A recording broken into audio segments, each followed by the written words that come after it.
ఇవాళ red book రాజ్యాంగం నడుస్తుందని వాళ్ళు ప్రచారం చేసుకుంటున్నారు. ఒక్క అభివృద్ధి కార్యక్రమం కూడా లేదు.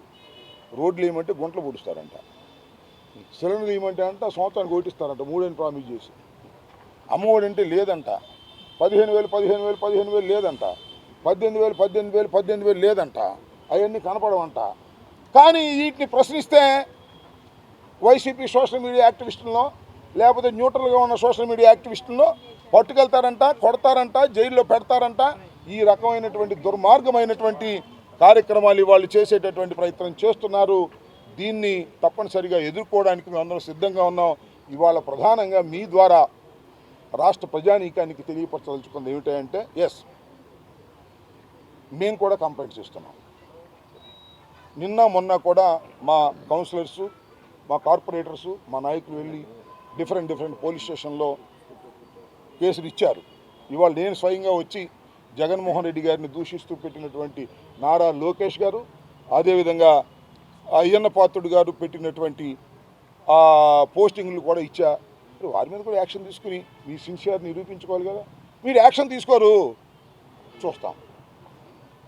మాకు చాలా వేస్ ఉన్నాయి, హైకోర్టు ఉంది, సుప్రీంకోర్టు కూడా ఉంది.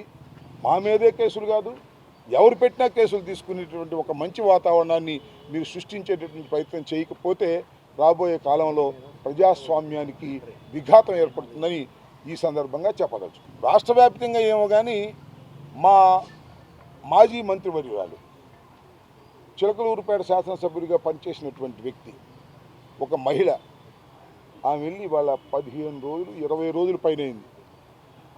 కేసు రిజిస్టర్ చేశారా? కనీసం విచారించారా? వాళ్ళని పట్టుకొచ్చారా?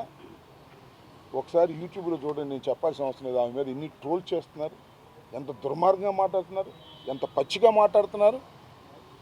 ఆమె మీద మేము కంప్లైంట్ ఇచ్చినా కూడా దిక్కులేదు. అంటే ఒక అరాచకాన్ని సృష్టించాలనుకుంటున్నారు ఈ రాష్ట్రంలో మీరు. పోలీస్ యంత్రాంగము, నారా లోకేష్ కలిసి ఒక అరాచకాన్ని సృష్టించాలనుకుంటున్నారా? ఇన్ని కంప్లైంట్ చేస్తున్నాం, ఇదిగో మేము చాలా సిన్సియర్గా ఉన్నాం, నిష్పక్షపాతంగా ఉన్నాం, ఇదిగో ఎవరినైనా సరే ఈ కేసు రిజిస్టర్ చేసాం, దీని మీద ఎంక్వైరీ చేస్తున్నాం, దీనిలో వీడు తప్పు చేశాడని లోపలేస్తున్నాం, తప్పు చేయకపోతే వదిలేస్తున్నాం అని చెప్పండి. అది చెప్పే ధైర్యం లేదు. ఇది ఒక కుట్రపూరితంగా వైఎస్ఆర్ కాంగ్రెస్ పార్టీ మీద పోలీసుల్ని అడ్డం పెట్టుకొని దాడి చేసేటటువంటి కార్యక్రమం చేస్తున్నారు.